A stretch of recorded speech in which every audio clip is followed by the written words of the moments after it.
Hello बच्चों, good evening. आप लोगों का हमारे YouTube channel school of chemistry में वेलकम है। आइए आज हम लोग जो बात करने वाले हैं वो face centred cubic unit cell के बारे में बात करने वाले हैं।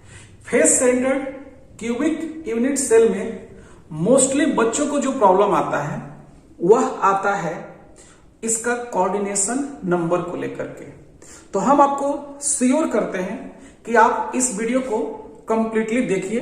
आपका जो कोऑर्डिनेशन नंबर जो होता है, जो सभी बच्चों को प्रॉब्लम रहता है, वो यहां से 100% सॉर्ट आउट हो जाता है।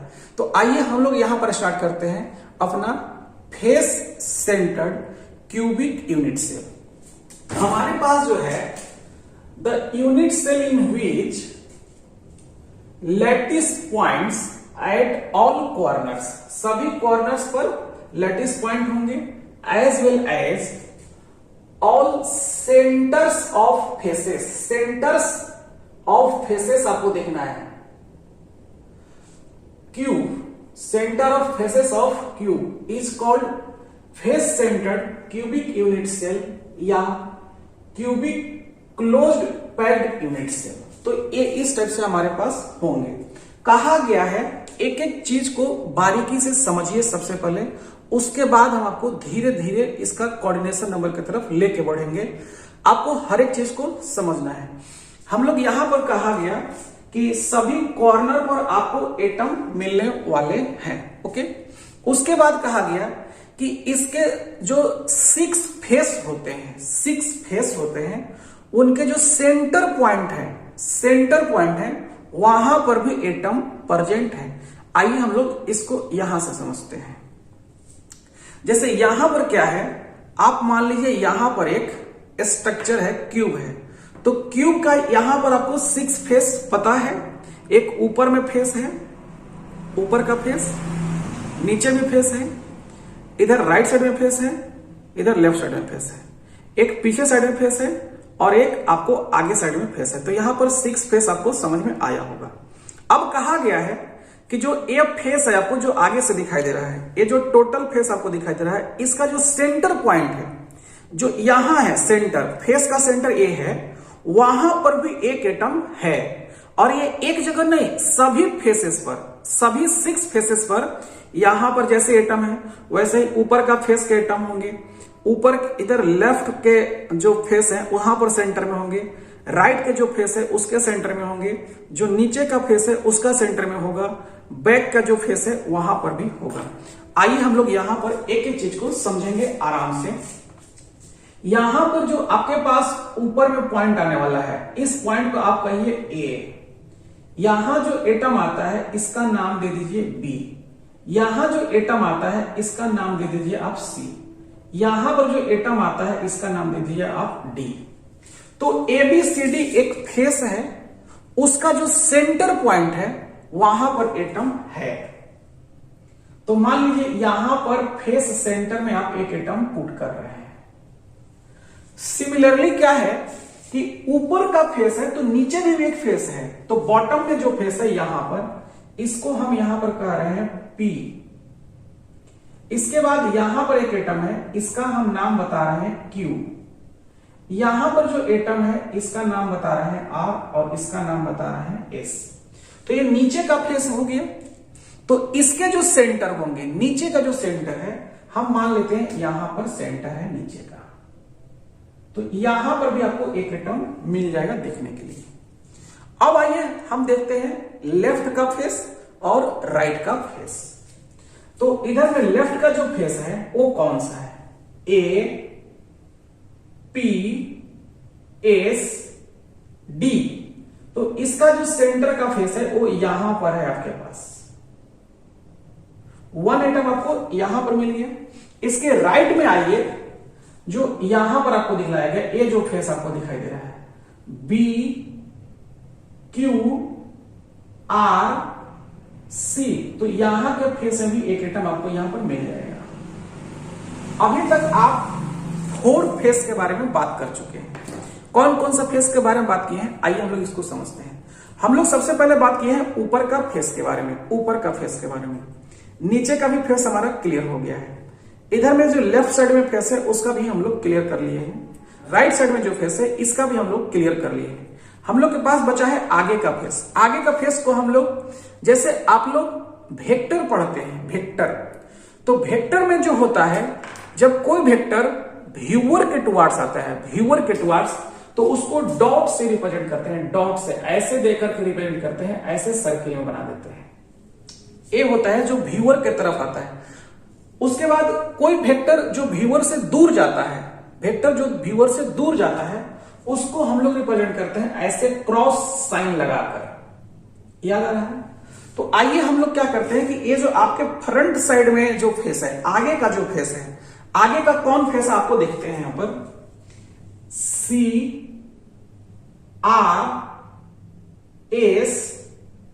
D, ये आगे का फेस है। तो आगे का फेस जो का जो सेंटर है वहां पर एक एटम होगा, तो आगे का एटम के लिए हम लोग ये वाला सिंबल यूज करने वाले हैं। तो इसका जो सेंटर होने वाला है, एक करीब करीब आपको यहां पर सेंटर इसका मिलने वाला है। आपका सेंटर है, आगे का सेंटर है। तो हम अब पीछे का भी सेंटर बनाएंगे। पीछे जो हमारा है ये बैक साइड में, बैक साइड का फेस कौन सा है, तो A, B, Q, P, ये बैक साइड का फेस है। तो बैक साइड का जो सेंटर पॉइंट है आपको वो मिल जाएगा करीब आपको यहां पर मिलेगा। इसको हमको क्रॉस से दिखलाना है, क्रॉस, तो इस टाइप से हम दिखला देंगे। ओके, तो हमने क्या किया है कि एक क्यूब के सभी कॉर्नर पर एटम पुट किए हैं और साथ ही साथ उसके सभी 6 फेस पर एटम हम पुट किए हैं। Sphere present eight corner, sphere present eight corner, not touching with each other. जो कॉर्नर के एटम हैं वो आपस में टच में नहीं है। ये चीज हम लोग बॉडी सेंटर्ड में भी देखे थे। कहा क्या रहा है कि यह जो D है, D के जो एडजेसेंट कॉर्नर है वह कॉर्नर के जो एडजेसेंट है उसमें टच में नहीं है। यह जो D है A के टच में नहीं है, D जो है A के टच में नहीं है। ये जो D है आपका S के टच में नहीं है। वैसे ही क्या होगा कि आपका जो D है वो C के टच में नहीं है। ये चीज आपको क्लियर होना चाहिए। ये सबके लिए अलाउड है। हर एक कॉर्नर का एटम अपने बगल के जो भी कॉर्नर हैं उनके साथ टच में नहीं है। आइए आगे बढ़ते हैं। एक और पॉइंट आता है, in face centred cubic unit cell sphere present at the centre of face, sphere present at the center of face which are touching with the sphere present at adjacent corner, present at adjacent corner। हम अभी एक बात किए हैं कि जो face का atom है, जो फेस का एटम है वो अपने बगल के कॉर्नर के एटम के टच में है। इसको एक बार और रिपीट करते हैं। In face centred cubic unit cell sphere present at centre of face, centre of face, centre of face हम मान लेते हैं कि हम इसको कहना चाहते हैं सेंटर ऑफ फेस। अभी हम इसके ऊपर फोकस करते हैं। तो यह अगर सेंटर ऑफ फेस है हमारे पास, जैसे मान लीजिए कि यह राइट साइड का फेस है, राइट साइड का फेस, तो यहां जो एटम है आपके पास जो हम यहां पर एक पुट करने सेंटर में, तो यह एटम कौन कौन से एटम के टच में है, तो देखिए यहां पर तो इसका सबका टच में है। बच्चों ये आपका सिंपल है, यहां पर ये जो कॉर्नर के एटम टच में है, लेकिन आप इसको समझना नहीं है कि यही आपका फेस सेंटर्ड है। ये अलग टाइप का चीज है, ये अलग टाइप का चीज है, लेकिन हम आपको एक एग्जांपल के थ्रू ये सब बताने का प्रयास कर रहे हैं। तो यह जो एटम है यह अपने जो फेस में जो कॉर्नर है उन सभी के टच में है। यहां का जो एटम है वह इसका टच में है, इसका टच में है, इसका टच में है और इसका टच में है। ओके, तो यहां तक हमने एक काम कर लिया। अभी हम बता रहे हैं कि जो C, B, Q, R face है उसका जो सेंटर में एटम है, फेस का सेंटर में एटम है, वो अपने इस फेस के सभी कॉर्नर के एटम के टच में है। इतना तक आपको क्लियर हुआ होगा। आइए इसके आगे हम लोग और बात करते हैं। इसी में कहता है कि ये जो फेस का सेंटर का एटम है ये और क्या होता है, as well as adjacent face but not touching with sphere present at opposite face. यह कहता है इसके बारे में कि इसका जो अपोजिट फेस है उसका टच में नहीं है। यहां जो है अपोजिट वाला फेस का टच में नहीं है। तो इस फेस का जो अपोजिट फेस है, मान लीजिए कि आपके पास यह फेस है, तो इस फेस का अपोजिट फेस इधर होगा और इस फेस का अपोजिट फेस ये वाला फेस है। तो इसके जो स्फीयर जो यहां सेंटर में उसके टच में नहीं है। कहना क्या है कि यह जो एटम है वो अपोजिट फेस जो है उसके सेंटर के एटम में यह और यह टच में नहीं होता है। सेम टू सेम यह जो है यहां का फेस का टच में नहीं है। ए और ए एक दूसरे का टच में नहीं है, यह और यह टच में नहीं है।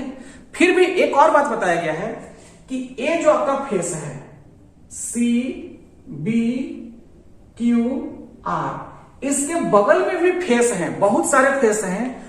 कौन कौन से फेस हैं आइए हम लोग इसको समझते हैं, तब आपको एक चीज और समझ में आएगा। मान लीजिए जो यह जो फेस है, कौन सा फेस है, सी बी क्यू आर जो है इससे लगा हुआ फेस कौन कौन सा है। तो जो इससे जुड़ा हुआ, देखिए ये जो लाइन है आपका सीबी, तो सीबी को लेकर के इधर पे एक लाइन ड्रॉ करिए। तो इसका नाम दीजिए आप सी डैश और इसका नाम दे दीजिए आप बी डैश। तो यहां पर एक एटम रख दीजिए, यहां पर एक एटम रख दीजिए। ओके, तो मान लीजिए कि आपको यह जो फेस दिखलाई दे रहा है, यह फेस दिखलाई दे रहा है, तो जैसे यहां पर एटम है वैसे यहां पर भी एटम होगा, यहां पर भी एटम होगा। आइए यहां पर आइए, जैसे यहां पर क्यू नाम है तो यहां पर इसका नाम दे दीजिए क्यू डैश, यहां पर आर है तो इसका नाम दे दीजिए आर डैश। तो यहां पर कॉर्नर पर एक एटम पुट कर लीजिए, यहां के कॉर्नर पर भी एक एटम पुट कर लीजिए। सेम टू सेम जैसे यहां पर एटम प्रेजेंट है वैसे यहां पर भी एटम प्रेजेंट होगा। ओके, अब एक चीज आपको और देखना है। क्या देखना है कि जैसे यह जो एटम है फ्रंट फेस में, आगे का फेस में, यह एटम आगे का फेस में, तो इसका आगे का फेस कौन सा है, इसके डॉट डॉट वाले जो है इसके आगे के फेस कौन से हैं। तो आइए हम लोग इसको समझते हैं। C dash R dash R, ये आगे के फेस हैं। तो यहां आगे का फेस के आसपास में हम लोग इधर में दिखला देते हैं, यहां पर डॉट से ही दिखलाएंगे।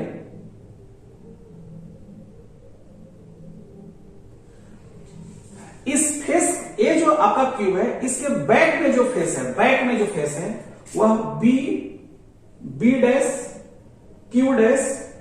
क्यू।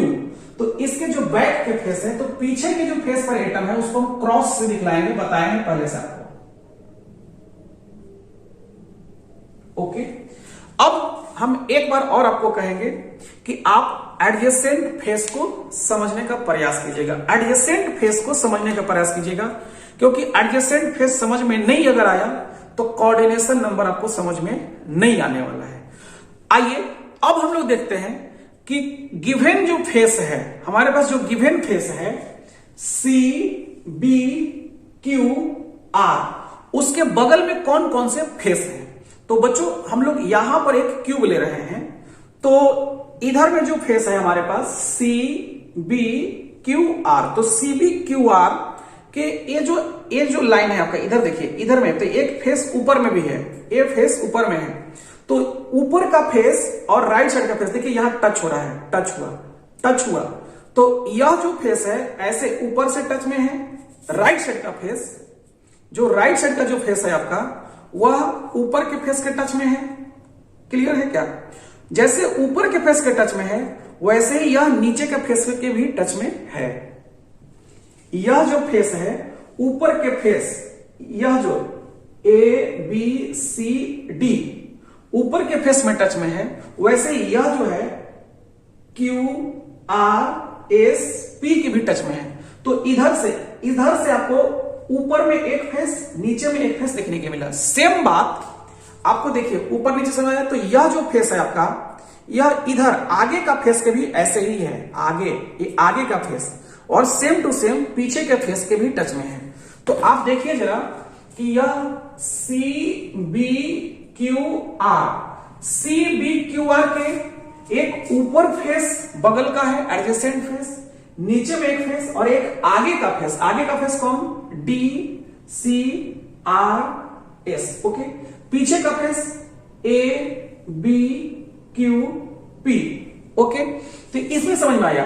अब हम यहां पर देखेंगे कि इस फेस को लेकर इसके ऊपर के फेस कौन है। इस फेस को लेकर ऊपर के फेस इसमें, तो ऊपर का फेस यहां पर B dash, C dash C, ऊपर का फेस। नीचे का फेस कौन सा? इस फेस को लेकर तो क्यू डैश आर, यहां तक क्लियर हुआ। अब इस फेस को लेकर के पीछे का फेस कौन सा है? B dash Q. तो ये पीछे का फेस है। आगे का फेस कौन सा है? तो आगे का जो फेस है वो सी डैश आर।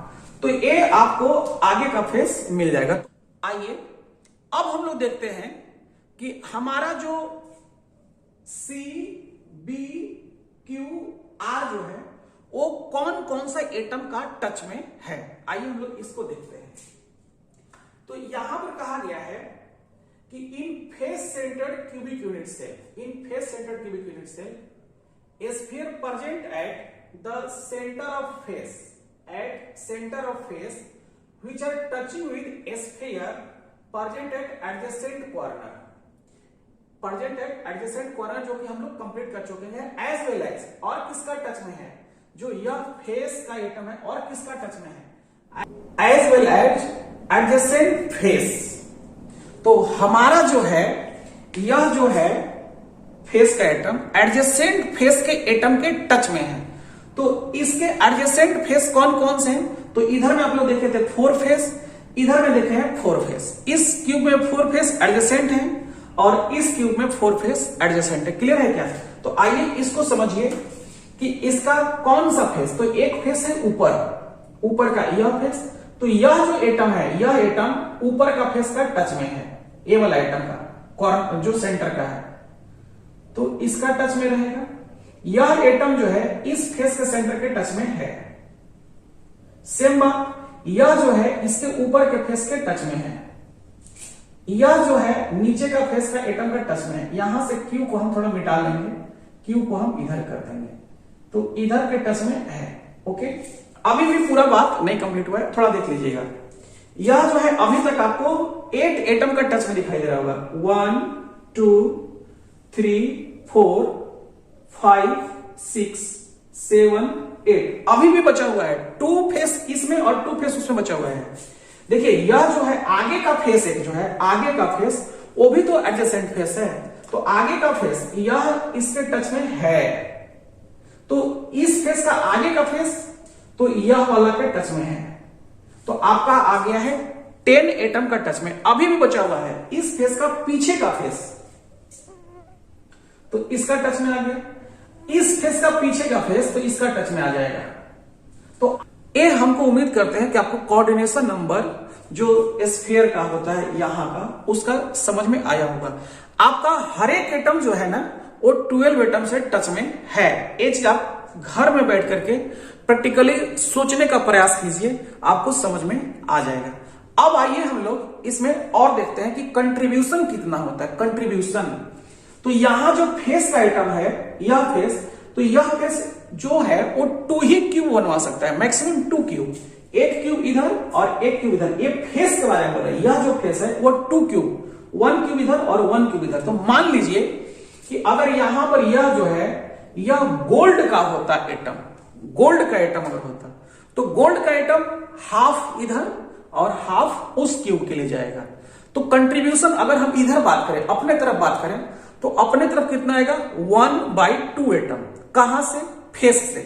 तो फेस से जितना कंट्रीब्यूशन आता है वो कितना आता है 1/2 का, हर एक फेस से 1/2 का कंट्रीब्यूशन आएगा। तो यहां से इधर की ओर 1/2, ऊपर से भी 1/2, नीचे की ओर इधर से भी 1/2, इधर से भी 1/2, और टोटल 6 फेस है तो 1/2 आएगा। आप जानते हैं कि जो कॉर्नर का आइटम होता है उससे जो कंट्रीब्यूशन होता है वह 1/8 होता है, और टोटल कॉर्नर जो होता है 1 क्यूब के अंदर वह होता है 8, जो कि आप पहले से जानते हैं।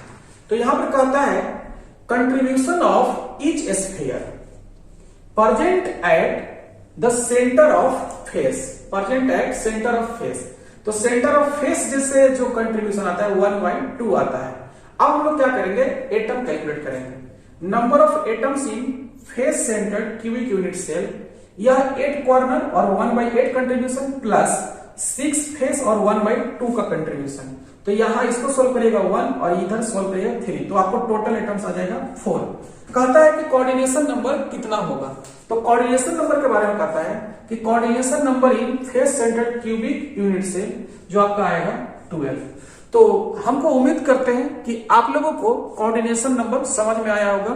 बिल्कुल, अगर आपको वीडियो पसंद आया तो आप हमको कमेंट करके बताइए कि समझ में आया, अगर नहीं समझ में आया तो आप हमको उसके बारे में बताइए, हम एक बार और प्रयास करेंगे आपको समझाने के लिए। थैंक यू बच्चों, बाय।